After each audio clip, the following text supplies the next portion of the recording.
Hello everyone. Today we are discussing about the class 12 physics chapter number 7 alternating current. Okay, our today's topic is the transformer. Now, it means transformer. It is a not a picture. Okay, keep in mind it is a we are discussing about the physics topic transformer. Now, what is the transformer? First of all, we will explain what is transformer. After that, we are discussing about the construction, working, and the principle. First of all, we are discussing about the principle, then after construction, and then working. Okay, so see in this topic we will show that the what is the transformer, how it works. Okay, see the next slide. See, today's our topic is 7.9 transformers. Okay, for many purpose, it is necessary to change the alternating voltage from one to another of greater or smaller value. This is done with a device called the transformer. Okay, this is the transformer. It's using the principle of mutual inductance. Okay, first of all, voltage from one to another of greater or smaller value. It means we have convert voltage to 5 volt to 100 voltage, 100 volt to 5 voltage. It is the value will be changed from with the using the transformer. So this is the basic funda of the transformer.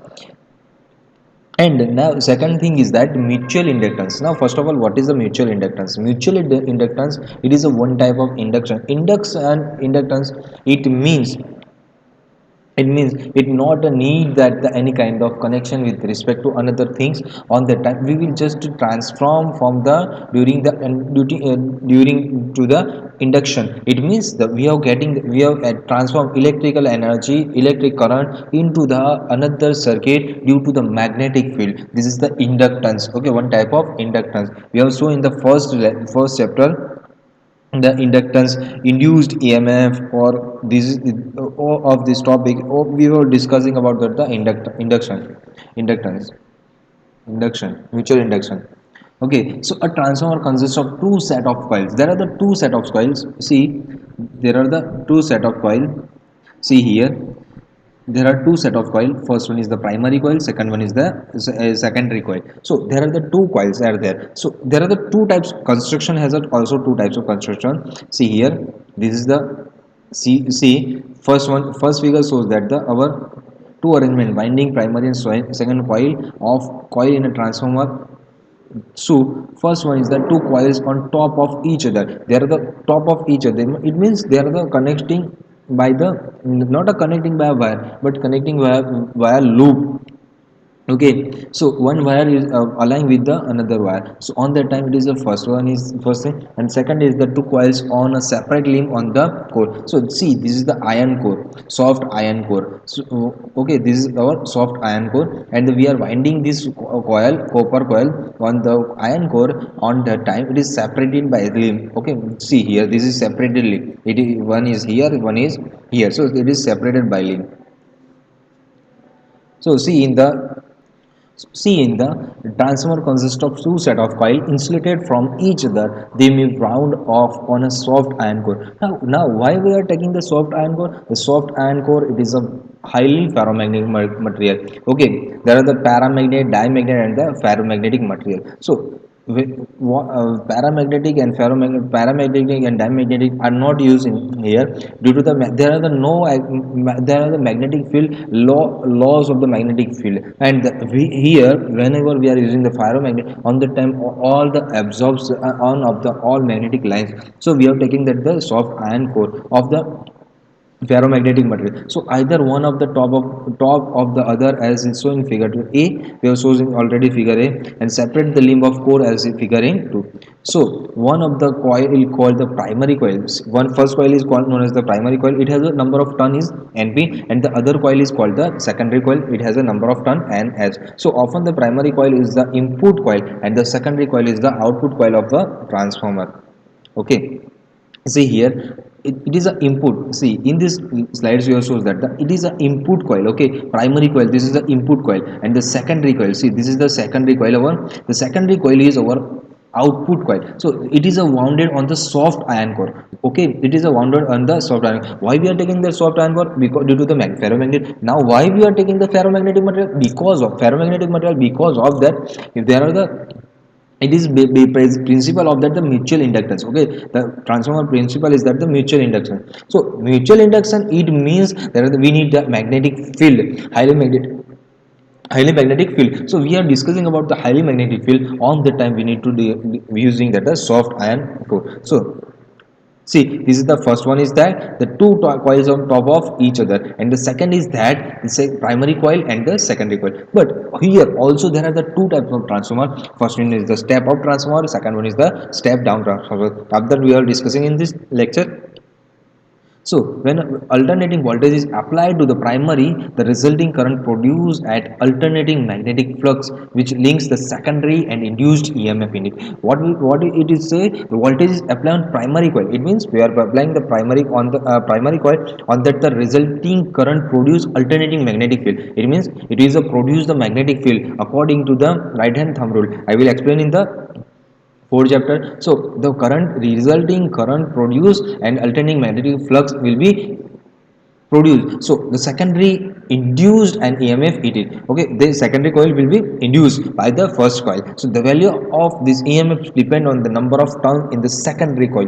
Okay, how it will be related? So the value of EMF depends on the number of turn in the secondary coil. Okay, so we have considered and the ideal transformer in which the primary has a negligible resistance. Okay, the primary coil has a no resistance are there, and all the flux in the core links both the primary and secondary winding. Okay, this primary and the secondary winding, let's see here, there are the primary winding and the secondary winding. This is the primary winding, we already shown that the primary winding and the secondary winding both the linked to each other, and the 100% EMF will be control the induced EMF voltage of ES is the secondary with the NS turn is ES is equals to epsilon ES is equals to minus NS dFi upon dt. Okay, see, it is a it will gives us that the wall negligible resistance and all the flux in core link both the primary and secondary winding. Let the phi be the flux in each turns in the core at the time t due to current in the primary. When the voltage Vp is applied to it, then the induced EMF of voltage EMF ES in the secondary with the NS turns is that NS ES is equals to minus NS d phi upon dt.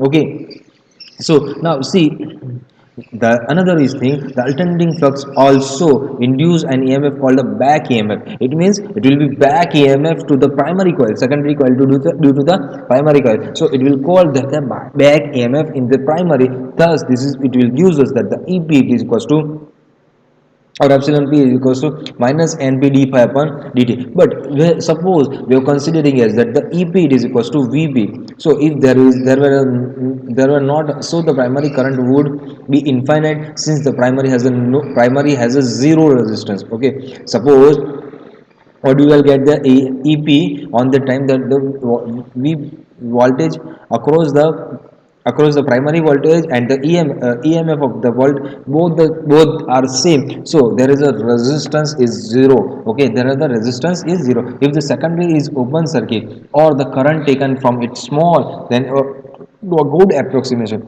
It means when the ES it is equals to VS. So VS is the voltage across the secondary coil. So it will equals to same. So on that time we will call that the, this is the good approximation. Okay, this is our ideal condition is that of the transformer. So see here, Vs it is equals to, now we are putting that the Vs here E it is equals to Es epsilon Es is equals to Vs, and so we are putting that the Vs it is equals to minus Ns d phi upon dt, and Vp it is equals to minus d Np d phi upon dt. So see here, and we are taking that the ratio of this both the equation Vs upon Vp it is equals to Ns upon Np, Ns upon Np. So we are discussing in this topic. So it will gives us to that the value of, not that the relation have been obtained using, there are the three assumptions. Okay, there we have, it will gives us the three assumptions. First one is that the primary resistance and current are so small. Okay, the primary resistance and the current are so small. And the second thing is that the same flux link both the primary and secondary as very little flux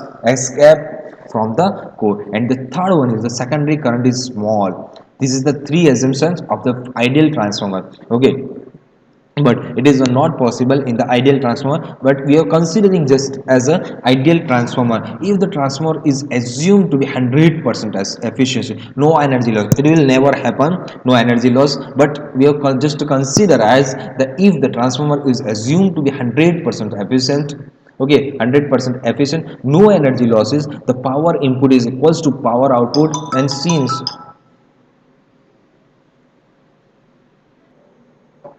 so, if the transformer is assumed to be 100% efficient, no energy losses, the power input is equals to the power output, and since P is equals to IV. So, similarly, the P is equals to IV, it means the output will power and the input power will be same. So, IP into V, it is equals to IS into VS.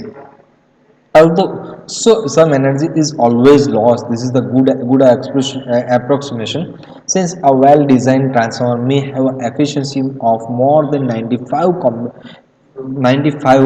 combining by the equation 77.47 and the 7.48, we will get that the value of ip ip by is, it is equals to vs upon vp, it is equals to ns upon np. From the above equation we also shows that the ip it is equal ip into vp, is equals to is upon vs. It means it will be ip divided by the is, it is equals to vs upon vp. So ip upon is, it is equals to vs upon vp, it is equals to ns upon np. It means the voltage vary with respect to inversely proportional to the current. Okay, when the vs is increased, the current of is decrease, secondary current is decreased. Similarly, when the current is ip increased, primary current is increased, on the time primary voltage will be decreased. It is the inversely relative to each other. Since I and V both oscillate with the same frequency as AC source, so it gives the ratio of amplitude of RMS value of corresponding quantities. So now we can see how a transformer affect the voltage and current we have. So we have V it is equals to Vs is equals to Ns upon Np into Vp, and also we can write down that the Is is equals to Is is equals to Np upon Ns divided into Ip. Okay, this Np will be goes in this side divided by Ns, it is equals to Is. So that is the secondary coil has a greater number of turns that the primary coil P primary than the primary. So Ns is less than Np. Okay, when the Ns is less than Np, the voltage is step up transformer. Okay, what is that? The voltage is step up transformer. It means Vs is greater than Vp. This type of trans this type of arrangement is called the step up transformer. However, this arrangement there is a less current in the secondary than in the primary. Okay, and similarly when the np is less than np upon ns is less than 1 and is is less than IP. For example, if the primary coil of transformer has 100 turns and the secondary coil has a 200 turns, so ns upon np it is equals to 2 and the np upon ns it is equals to 1 by 2. Thus the 220 volt input at 10 ampere will set up to 440 volt output at 5 ampere.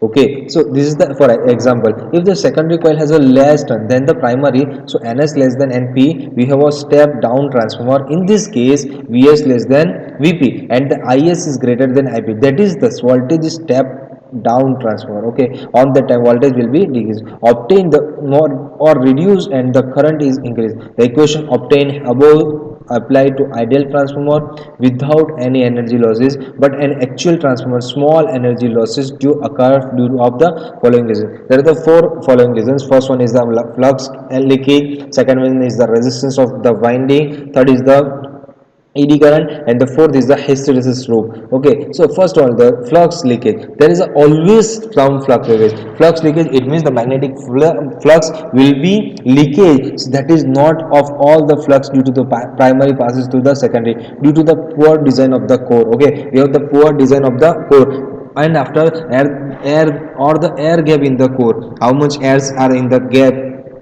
it will also affect the flux leakage. It can be reduced by winding the primary and the secondary coil over one over the other. Okay, so what we need to determine, we need to, so what we need to do, there is a always some flux leakage, that is not of the all flux due to the primary passes to the secondary. It means that whenever the magnetic field is generated in the primary section, on the time it is not just depend on the how much secondary transform to secondary, but it is also depend on the pure winding of the primary and the secondary coil one over the other. So second thing is that the resistance of the winding, the wire used to the winding has some resistance, and so energy is lost due to the heat produced in the wire is I square R in high current. If suppose the resistance of value of high resistance value, we will taking that the winding on the time, it is also energy loss due to the look like as a heat Joule's law, I square R I square P I H is equals to I square R. So in high current, so low voltage winding, these are minimized by the using thick wire. Okay, minimized by using the thick wire. So, and the third one is that ED current. ED current, the alternating magnetic flux induced by ED current in the iron core and cause heating. The effect is reduced by using a limited core. Okay. Then after